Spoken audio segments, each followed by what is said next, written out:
Hi, everyone. Thanks for joining me in today's segment of Belly Flopping into Mysticism.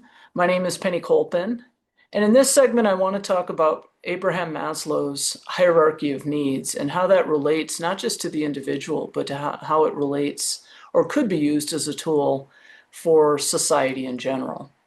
I haven't shared my screen in a video like this, so I may end up fumbling around a little bit. And in fact, I think I'll go ahead and share. Let's see, how can I get there? Share my screen to pull up Maslow's hierarchy of needs. If you're familiar with it, actually, I should just give just a little bit of a background. Maslow he was born in 1908 and passed in 1970. He was only 62 years old. Got most of his training on the Northeast around New York. Was a professor at several different universities, including Columbia. And then I'm not sure I pulled up the Wikipedia article, but I decided to go ahead and shoot this because you can find all that information yourself by pulling up his name about his background. But he was very much involved in the humanistic psychology movement that came up through the 20th century.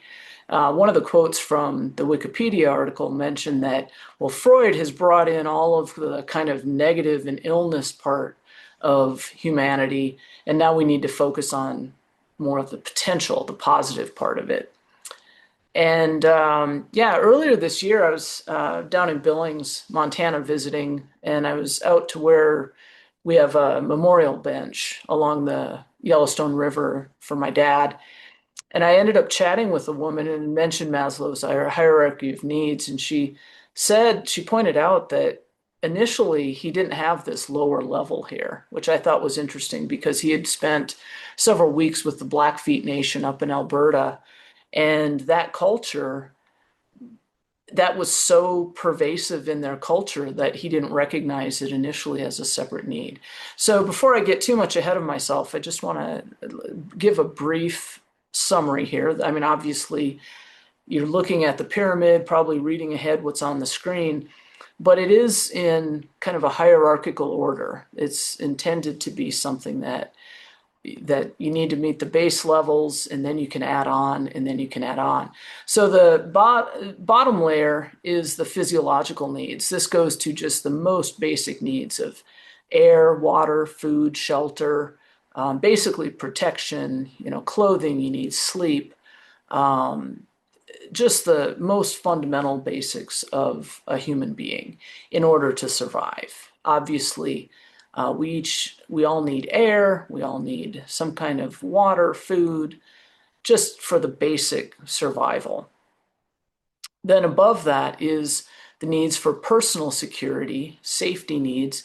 And I would say that this actually relates with polyvagal theory, which goes to co-regulation and the feeling of safety.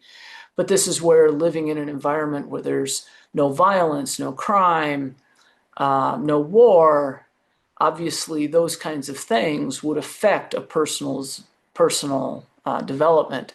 And I should mention that according to one of the articles, Maslow was very interested in humans reaching their full potential, which is what this pyramid deals with.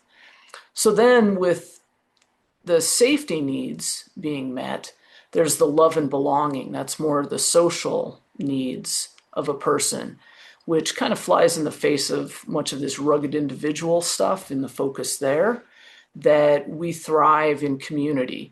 And that also ties in with the polyvagal, if you're familiar with that. And I plan on doing a separate video related to polyvagal, but that goes to the idea of co-regulation and how that affects the nervous system.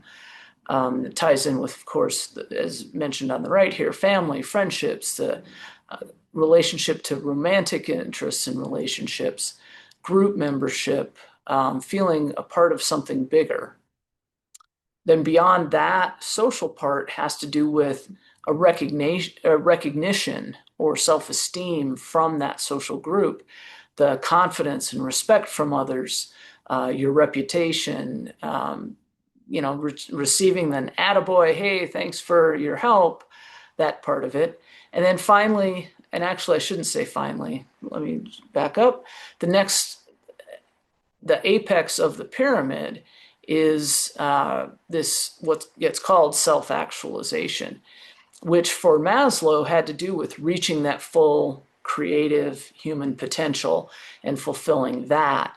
But I always like, when I look at the self-actualization, I always bring in Carl Jung's concept of the self, which lies beneath the persona and the role we play in society and is the actual kind of core entity. Some might call it a soul or something related to that. And again, we're talking about abstract concepts here, which makes it difficult to pin down definitions, or I like to think of them more as concepts. But the self-actualization is that fulfillment of the personal potentiality, which to me actually ties in with the concept from Esalen Institute out near Big Sur, California, which was founded in the early 1960s as a way, it's also a very humanistic psychology type thing related to developing the human potentiality of people. So my understanding of Maslow's hierarchy of needs is that this ties in with kind of an individual's progression, or making sure you meet the bottom layers of this. Now, in my last video, I mentioned M. Scott Peck and his 4 stages of spiritual growth, which was related to reaching the point of mystic. And he mentions at the end of the chapter that he was giving a seminar, and fellow psychologist, I believe he was a psychologist, not a psychiatrist, Paul Vitz, made the comment that stage 4 of M. Scott Peck's 4 stages of spiritual growth is really just the beginning. And a few years ago, I tried to find the article. A friend of mine and I was talking about Maslow's hierarchy a little bit. She sent me an article and basically said that in the native cultures, that it isn't so much about the development of the individual, that it's the development of the community. And in the article she sent me later, it showed kind of an inverse pyramid. So you have Maslow's hierarchy at the bottom, pointing to the self-actualization.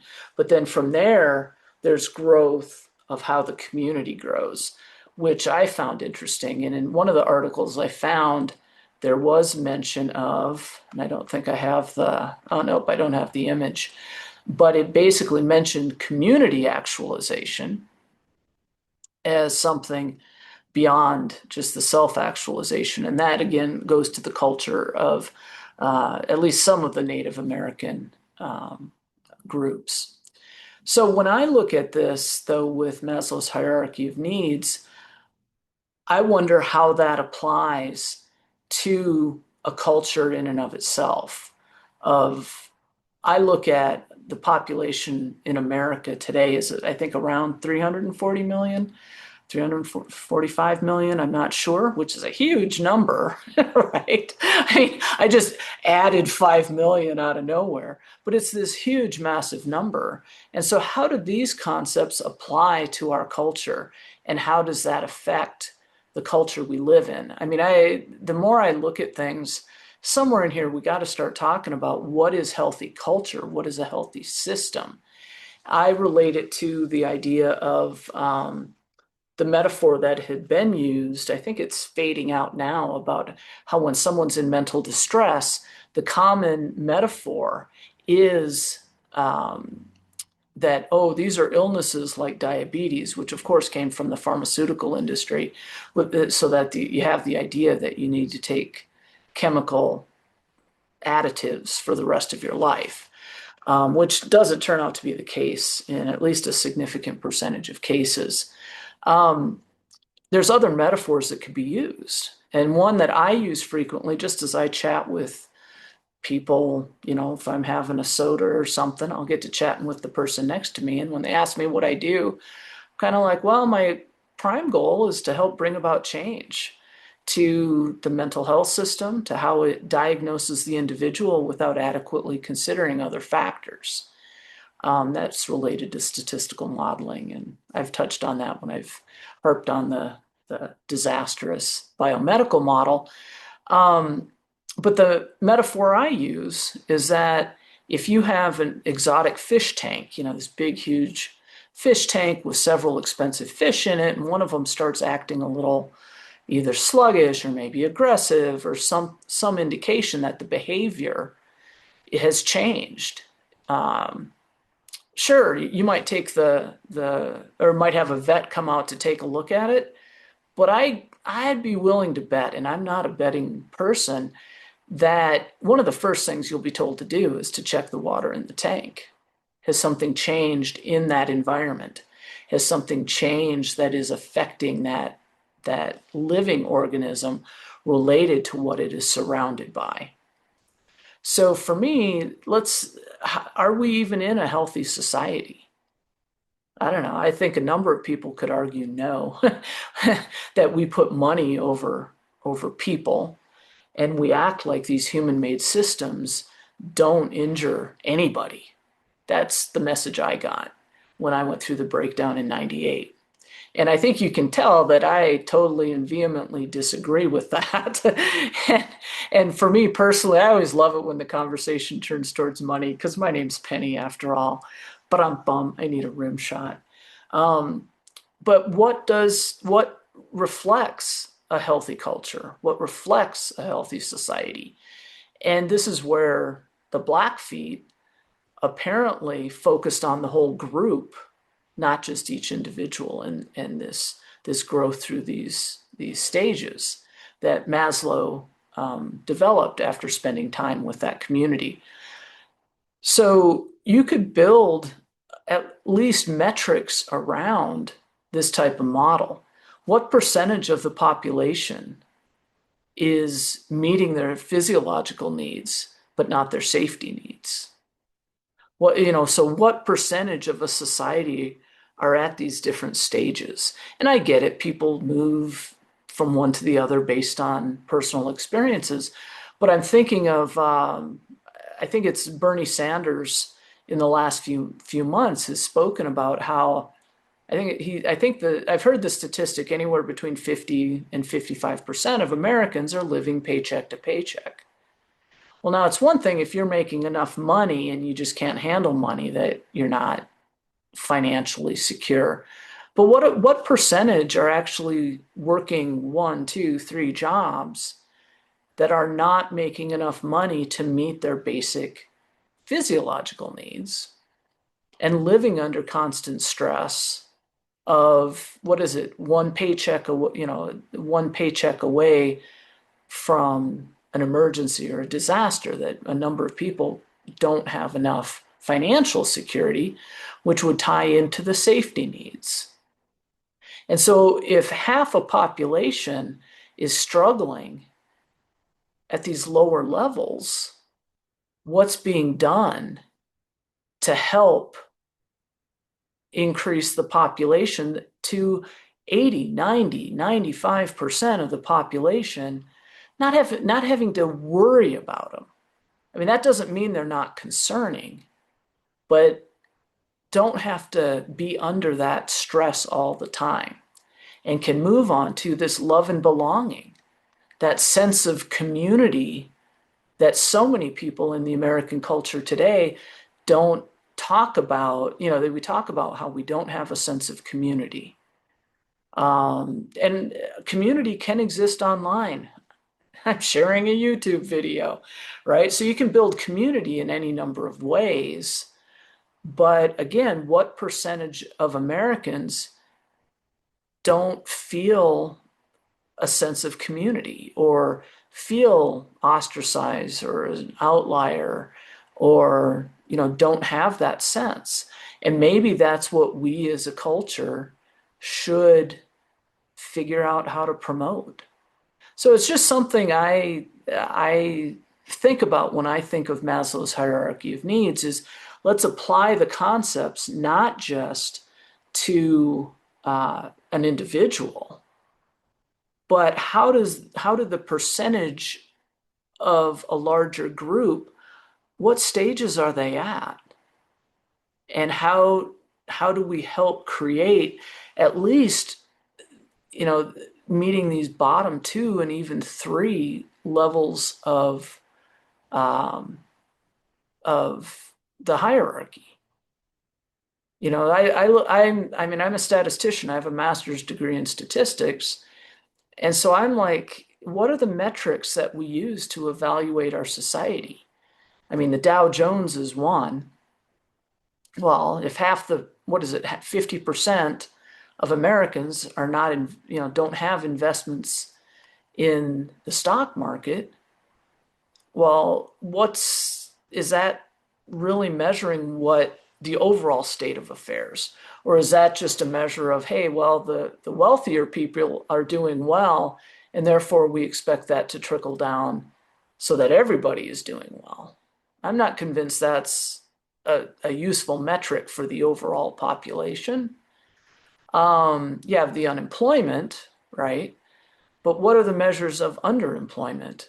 What percentage of jobs um, don't provide enough financial support for someone to meet these bottom levels reasonably? I mean, I'm not saying that everybody should, have a McMansion and live excessively, but how well are we doing with an economic system to meet these lower levels? I don't know. And I think that's part of the discussion that maybe we need to look at. And so I look at Maslow's hierarchy of needs as something, a tool to consider. I mean, at least let's have some discussion around it.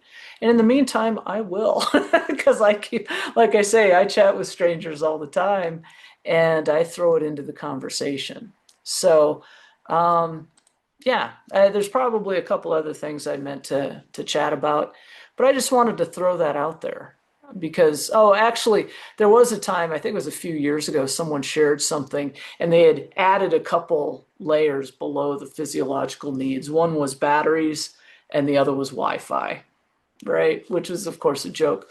But what was interesting is someone added a comment of just how they thought Maslow's hierarchy of needs was so completely stupid or something, and it's too abstract, and it's too, well, just because something's abstract doesn't mean it's not of value, right? And somewhere in here, we got to start looking at the health of not just our own individual health and not just the health of our family, but are we living in a healthy system? That's what I take from Maslow's hierarchy of needs is by applying it to at a system level, I think it raises some interesting questions. So I just wanted to pop that out there for some consideration. As always, I appreciate your time. I hope you find something of interest and maybe it'll, help you out in some way. And if not, sorry to have taken up your time. I don't know. But that's part of what learning is, right?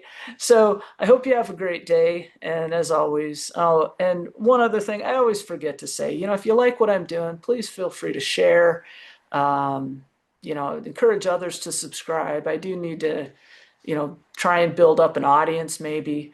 But at the same time, I'm trying to capture material that can potentially be of value to other people. And I'm not that hung up on, oh, I have this many followers. I don't even like the concept of followers.